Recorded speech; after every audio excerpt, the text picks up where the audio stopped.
भारतीय साक्ष्य अधिनियम के सेक्शन 116 में conclusive proof of legitimacy of any child ये मेंशन है, ये दिया हुआ है। इसमें क्या है, इसको विस्तृत रूप से जाने। आपके एग्जाम में पूछे जाने की संभावना लगातार रहती है और एग्जाम में आता भी है, बहुत ऊंचे तौर पे आता रहता है। तो इसके तहत क्या है, सबसे पहले तो हम ये जाने कि पैटर्निटी क्या है, फिर हम जानेंगे लेजिटिमेसी क्या है। यानी कि पैटर्निटी, बच्चे का पिता कौन है, तो लेजिटिमेसी क्या है, लेजिटिमेसी भी है कि बच्चे का पिता कौन है। पर पैटर्निटी होता है बायोलॉजिकल फादर कौन है, पर लेजिटिमिटी होता है लीगल फादर कौन है। तो क्या ये दोनों अलग अलग हैं क्या? ये दोनों अलग अलग हैं। किसी बच्चे के फादर बायोलॉजिकली तो एक ही होंगे, पर बच्चा चाहे तो उसको डिस्प्रूफ के लिए जा सकता है। यानी हो सकता है बच्चे को अडॉप्ट किया गया हो तो फादर का नाम चेंज हो जाएगा, ऐसा भी हो सकता है। यानी बायोलॉजिकल फादर तो और कोई रहा, पर लेजिटिमेट फादर कोई और रहा, ऐसा भी है। हो सकता है ऐसी भी स्थितियां हो कि मां जो है उसने 2 बार शादी की हो उस दौरान, और बच्चा हो सकता है ए का ना हो कि बी का हो। तो यानी बायोलॉजिकली निर्धारण अलग है, यानी कि पैटर्निटी अलग है, और लेजिटिमेसी अलग है। लेजिटिमेसी है जो कानून ने लिखा है। कानून ने क्या लिखा हुआ है कि ए ने बी से शादी की, यानी ए महिला ने पुरुष बी से शादी की, उनका बच्चा सी होता है। तो सी का फादर कौन होगा? सी का फादर होगा जिससे उस बच्चे की मां ने शादी की है। यानी ए जो मां है, वो बी जो बाप है उससे शादी की है, वो उसका फादर माना जाएगा एज पर लॉ। दूसरा, हो सकता है मां ने डाइवोर्स दे दिया हो, ऐसा भी हो सकता है। पर शादी और के बाद डाइवोर्स जो दिया गया, तो डाइवोर्स देने के 280 दिन के तहत, यानी कहता है विद इन 280 डेज आफ्टर इस डिसोल्यूशन, यानी शादी के डिसॉल्व होने के 280 दिन के तहत पैदा हुआ बच्चा भी उसी व्यक्ति का बच्चा माना जाएगा जिससे उसके मां ने पहले शादी कर रखी थी। यानी कि वही व्यक्ति, यानी कि बी व्यक्ति माना जाएगा। एक हमने एग्जांपल लिया है। और उसके लिए शर्तें भी हैं। शर्तें क्या हैं? पहली शर्त है कि ये दिखाना पड़ेगा, एक्सेप्शन हम जिसको बोले, एक्सेप्शन क्या है? पहला एक्सेप्शन है, अगर जो ये दो जो बातें हैं, conclusive proof of any person was born during the continuance of valid marriage between his mother and any man, यानी एक जो ए और बी ने शादी किया उनसे पैदा बच्चा बी का माना जाएगा। और विद इन 280 डेज आफ्टर डेसोल्यूशन, शादी के डिसॉल्व होने के बाद, यानी डाइवोर्स होने के बाद या अन्य स्थितियों के बाद 280 दिन के भीतर पैदा हुआ बच्चा भी उसी व्यक्ति का माना जाएगा। पर शर्तें क्या हैं? शर्तें हैं कि पार्टीज को यह दिखाना पड़ेगा, यानी जो पार्टी उसके विरोध में जाए कि भाई ये हमारा बच्चा नहीं है, यानी बेसिकली फादर, तो उसको दिखाना पड़ेगा कि could not, they had no access, कि भाई उनका पास कोई एसेस ही नहीं था अपनी वाइफ के पास जाने का, या हस्बैंड के पास कोई एसेस नहीं था कि वो अपनी वाइफ के पास जाए, इस प्रकार से। तो पहला एक्सेस दिखाना पड़ेगा, भाई एसेस था या नहीं था। दूसरा क्या दिखाना पड़ेगा? दूसरा ये दिखाना पड़ेगा कि वैलिड मैरिज थी। दूसरा कि उन दोनों के बीच में वैलिड मैरिज थी। यानी ये पहला ही हो गया वैलिड मैरिज, पहला ही है वैलिड मैरिज। तो कि ये भी प्रूफ करना पड़ेगा कि ए और बी की शादी वैलिडली थी। अगर शादी शुरुआत से ही इनवैलिड मानी जाए तो फिर वो बच्चा भी उसका मतलब बाप नहीं माना जाएगा, लीगली वो बाप नहीं माना जाएगा। पर इसके लिए साधारण तौर पर साबित करना आसान नहीं होता, क्योंकि अदालतें अब ये भी मानने लगी हैं जो हस्बैंड वाइफ के साथ हस्बैंड वाइफ की तरह रह रहे हैं और या समाज को दिखा रहे हैं, तो वो भी हस्बैंड वाइफ ही हैं। तो यानी वैलिड मैरिज तो शो करना अब इजी हो गया है। तो यानी पहली शर्त है वैलिड मैरिज, दूसरी शर्त है नॉन एसिस, और एक हिडन शर्त यह है कि डाइवोर्स हुआ या विवाह विच्छेद हुआ उसके तहत वो शादी जो है ना दोबारा ना करी हो उस दौरान, यानी 280 दिन के दौरान उसने कोई शादी ना करी हो। यानी टोटल मिला के 3 शर्तें हो गई। क्या क्या शर्तें हुई पहले देखें जरा। पहली शर्त है वैलिड मैरिज होनी चाहिए उन दोनों के बीच में, यानी हस्बैंड वाइफ के बीच में। दूसरी शर्त है या अगर शादी डिसॉल्व हो गई है तो अनमैरिड होना चाहिए उस वाइफ को, उस लेडी को। तीसरी शर्त है अगर कोई इनसे भी नकार करना चाहे तो वो दिखा सकता है कि हमारे पास एसिस नहीं था, यानी हमारे पास कोई मिलने की कोई अपॉर्चुनिटी नहीं थी, इसलिए हमारा बच्चा नहीं है। उम्मीद है सेक्शन 116 आपको समझ में आया होगा। Birth during marriage conclusive proof of legitimacy. अब कॉन्क्लूसिव क्या होता है जी? कॉन्क्लूसिव मतलब निश्चित रूप से, डेफिनेट, यानी कोर्ट नकारेगी नहीं, यानी कोई इसको नकार नहीं सकता है, पूर्ण रूप से सत्य है। यानी ये स्थितियां अगर जो मीट होती हैं यानी मिलती हैं, स्थितियां साबित होती हैं तो ये माना जाएगा conclusive proof of legitimacy. Court ये मानेगी shall be conclusive proof that he is the legitimate child of that man, यानी वो उस बी का लेजिटिमेट बेटा है, ऐसा मानेगी। कॉन्क्लूसिव यानी डेफिनेट, स्पष्ट रूप से मानेगी, और इसको डिनाई करने के लिए कोई सबूत नहीं दिया जाएगा। कॉन्क्लूसिव का मतलब ये है। तो हमने सेक्शन 116 समझा। हमने जाना कि कॉन्क्लूसिव का मतलब क्या है, यानी शैल बी कॉन्क्लूसिव प्रूफ। इसका मतलब है ये ऐसा माना जाएगा स्पष्ट रूप से, निश्चित रूप से, और इसको डिनाई करने के लिए कोई सबूत नहीं मांगा जाएगा, ना एक्सेप्ट किया जाएगा। 116 हमको समझ में आ गया। क्या स्थितियां होनी चाहिए, क्या और क्या इनको स्थितियां ऐसी भी हो सकती हैं। ये 3 स्थितियां वैलिड मैरिज की स्थिति दिखा सकते हैं, 280 दिन के तहत अनमैरिड मैरिज दिखा सकते हैं, या तीसरा पॉइंट हम कर सकते हैं कि एसिस नहीं था। इनके आधार पर लेजिटिमेसी को चुनौती दी जा सकती है। अब लेजिटिमेसी को चुनौती दी जानी क्यों चाहिए? सबसे पहली बात तो हम माने कि ये सेक्शन आए क्यों। ये सेक्शन ना तो स्त्री के लिए आया ना पुरुष के लिए, मतलब ना तो हस्बैंड के लिए आया ना वाइफ के लिए, ये आया बच्चे के लिए। क्योंकि हस्बैंड वाइफ तो जैसे भी रह रहते, पर बच्चे का मन कोमल है और बच्चे के आगे का भी भविष्य है। तो यदि बच्चे को अगर ये घोषित किया जाए कि ये इसका फादर नहीं है, वो इतने सालों से जिसके साथ भावनात्मक रूप से जुड़ा हुआ था, उस बच्चे को मालूम हो जाए कि ये इसका फादर नहीं है, तो भावनात्मक रूप से वो टूट सकता है। सामाजिक दंश, सामाजिक ताना भी उसको झेलना पड़ सकता है कि ये बास्टर्ड है, यानी हरामी है, ऐसे शब्दों का भी यूज हो सकता है, ये लावारिस है। इसलिए बच्चे को देखते हुए ये सेक्शन लेकर आया गया, इंट्रोड्यूस किया गया सेक्शन 116 ऑफ भारतीय साक्ष्य अधिनियम। ठीक है, तो यानी ये बच्चे, यानी सोशल पीस ऑफ लेजिस्लेचर है, यानी सेक्शन सामाजिक रूप से एक बच्चे के फेवर में है।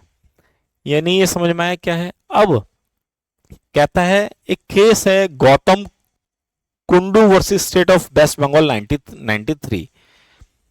कहता है इंडिया में क्या courts in India cannot order blood test as a matter of routine test.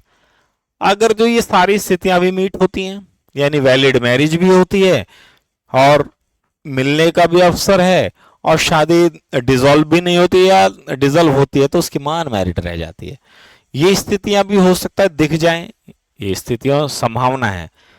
पर फिर भी कोई व्यक्ति ये कह सकता है ये मेरा बच्चा नहीं है, तो उसके लिए डीएनए टेस्ट की मांग की जा सकती है, उसके लिए डीएनए टेस्ट के लिए ब्लड की मांग की जा सकती है। क्या एनडी तिवारी के केस आपने सुना ही होगा, बड़ा फेमस केस रहा है।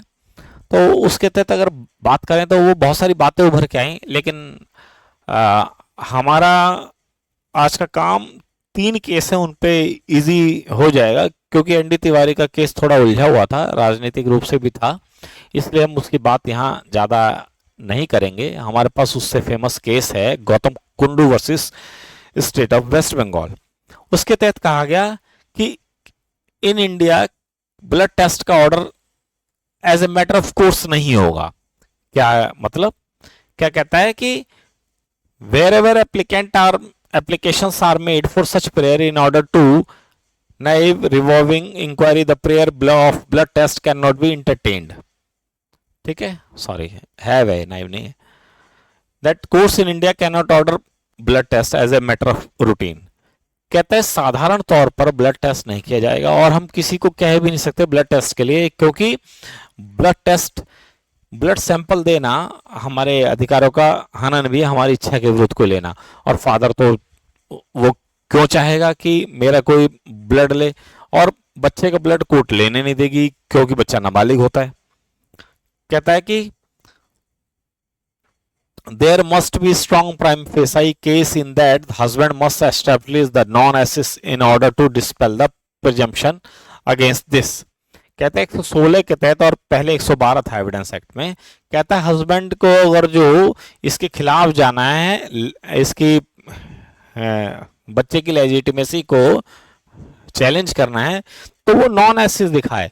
यहाँ पे 3 बातें हैं, मैरिज को इनवैलिड दिखाए, नॉन एसिस दिखाए, या ये बताए कि अगर तो डाइवोर्स हो गया था तो फिर भी उस औरत ने शादी की, ये दिखाए। इससे तो काम होगा, पर ब्लड टेस्ट का सेक्शन में कोई विचार नहीं है, और कोर्ट सेक्शंस के लिखे वाक्यों से इधर उधर नहीं जाएगी, ऐसा कहा गौतम कुंडू वर्सेस वेस्ट बंगाल 93 में। अब केस आता 2024 में। कहता है कि जब ये सेक्शन, ये अगेंस्ट में है एक दूसरे के। कहता है जब सेक्शन 112 आया था, यानी एविडेंस एक्ट का, अब तो 116 है बीएसए में। कहता है उस समय साइंटिफिक टेस्ट जैसे कि डीएनए वगैरह की शुरुआत नहीं हुई थी, और इसलिए लेजिस्लेचर ने इसको जोड़ा भी नहीं था, बाद में भी लेजिस्लेचर ने नहीं जोड़ा। तो कहता है कि even the result of genuine DNA test cannot escape from the conclusiveness of the presumption under section 112 of the evidence act।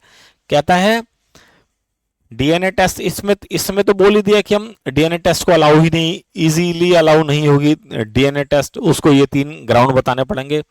Aparna Ajinkya फिरदौया versus Ajinkya Arun फिरदौया 2024 के केस में कहा कि डीएनए टेस्ट तो हो सकता है, इजी हो सकता है, पर आज की डेट में बच्चे आईवीएफ से भी पैदा हो रहे हैं। आईवीएफ यानी आपको मालूम है अभी एसिस करने की कोई ऐसी आवश्यकता नहीं है, साइंटिफिकली इतना हाई हो गए हैं कि आईवीएफ के तहत भी बच्चे पैदा हो रहे हैं, और भी कई चीजें, स्पर्म डोनेशन के जरिए भी बच्चे पैदा हो रहे हैं। तो इसके तहत अब हम बच्चे की लेजिटिमेसी ढूंढे तो वो व्यक्ति कहाँ मिलेगा, या उस व्यक्ति की लाइबिलिटी भी तो नहीं है उस व्यक्ति के प्रति, क्योंकि वो या तो बच्चा आईवीएफ के जरिए हुआ है या स्पर्म डोनेशन के जरिए हुआ है। तो अगर हम इस तरीके से उसके फादर को ढूंढने लग जाएंगे तो ये तो एक अलग ही, मतलब ये तो ऐसा मानिए चिकित्सा के क्षेत्र में ही बवाल होने लग जाएगा। और तो इसमें कहा कि बेशक डीएनए टेस्ट हो सकता है, मतलब इसमें एप्लीकेंट ने कहा था भी मेरा डीएनए टेस्ट कराओ और बच्चे का डीएनए टेस्ट कराओ। तो वो कहता है डीएनए टेस्ट की कोई ऐसी आवश्यकता नहीं है, क्योंकि ऐसा भी हो सकता है कि बच्चा स्पर्म डोनेशन के कारण हुआ हो या आईवीएफ के कारण हुआ हो।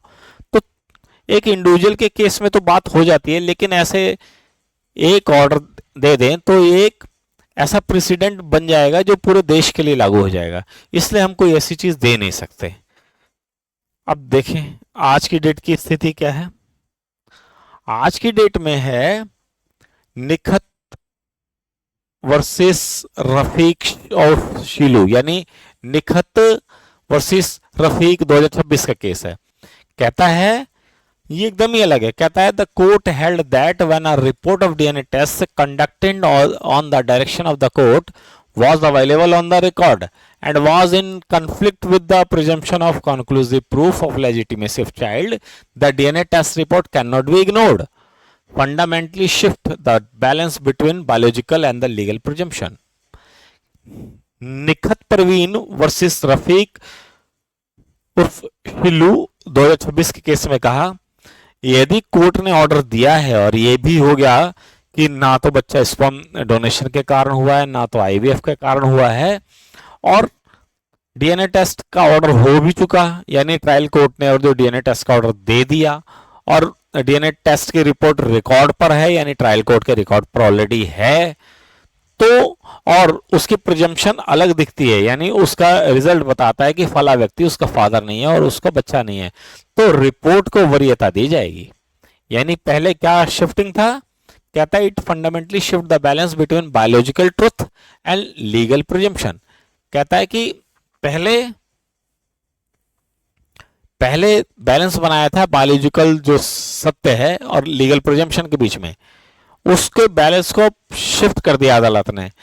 इस केस में अभी का केस है, ये अप्रैल का केस है, इसमें अदालत ने कहा कि हमें सेक्शंस की बेयर लाइन रीडिंग से ज़्यादा बात नहीं बनेगी, साइंस बहुत ऊंचा जा चुका है, समय डायनेमिकली चेंज हो रहा है। वो स्थिति अलग थी जब ये 3 शर्तें दिखानी होती थी, अब इन 3 शर्तों को दिखाने की आवश्यकता नहीं है। यदि मालूम होता है कि बच्चा डीएनए टेस्ट के रिपोर्ट से कि बच्चा उस व्यक्ति का नहीं है, उस फादर जिसको मानता है या माना जा रहा है या कोर्ट में जिसकी ये दलील दी जा रही है कि ये फादर है, उसका नहीं है, तो डीएनए टेस्ट एज एविडेंस के रूप में काम करेगा। यानी the court held that DNA evidence can override section 11 of the Indian evidence act और 116 of BSA which has long presumed that the legitimacy of children born during marriages। यानी अब अवधारणा बिल्कुल बदल चुकी है, यानी अब वो स्थिति नहीं रही, अब डीएनए टेस्ट भी एप्लीकेबल है, हालांकि ये एक्सेप्शनली अलाउ किया जाएगा। तो अगर हम देखें तो हमने जाना कि सेक्शन 116 क्या है, वैलिड मैरिज के दौरान क्या है, 280 दिन के दौरान क्या है, यानी बच्चे की लेजिटिमेसी को कैसे प्रूव किया जाए और कैसे लेजिटिमेसी को भी साबित किया जाए। हमने बताया कि लेजिटिमेसी अलग है और पैटर्निटी का इश्यू अलग है, क्योंकि पैटर्निटी बायोलॉजिकल है, लेजिटिमेसी बाय लॉ है, यानी लीगली क्या है। फिर हमने बताया गौतम का केस है, इसमें बताया कि ब्लड टेस्ट नहीं दिया जाएगा। फिर हमने बताया अपर्णा का केस 2024 का, उसने कहा कि डीएनए टेस्ट नहीं किया जाएगा क्योंकि डीएनए टेस्ट भी कोई कंक्लूसिव प्रूफ नहीं है। फिर हमने बताया निखत प्रवीण का केस, इसके तहत उसने कहा कि डीएनए टेस्ट अगर जो अलाउ हो चुका है रिकॉर्ड पे, वैसे तो दिया नहीं जाएगा, उसको अलाउ नहीं किया जाएगा जनरली, पर अगर जो रिकॉर्ड पे पहले ही हो चुका है, ट्रायल कोर्ट दे चुकी है और सारी रिपोर्ट अगेंस्ट में जाती है, तो ये लॉ की जो कंक्लूसिव प्रिजम्पशन है इसको निगेट किया जा सकता है, यानी इसके अगेंस्ट जाया जा सकता है। उम्मीद है ये आपके एग्जाम में आए तो आप उसको लिख सकेंगे। हालांकि आसान है, लेकिन इसको समझने के लिए थोड़ा वक्त चाहिए, और इसको लिखने के लिए अगर इस बेस से कोई सा भी सवाल आता है तो आप यही लिखिए, और जो मैंने बताया एक्सेप्शन वो लिखिए और एक केस लॉ लिख दीजिए, आपको नंबर अच्छे मिल जाएंगे। उम्मीद है आपको क्लास समझ में आई होगी। अगर समझ में आई है तो इसको शेयर करें, सब्सक्राइब करें। थैंक्स।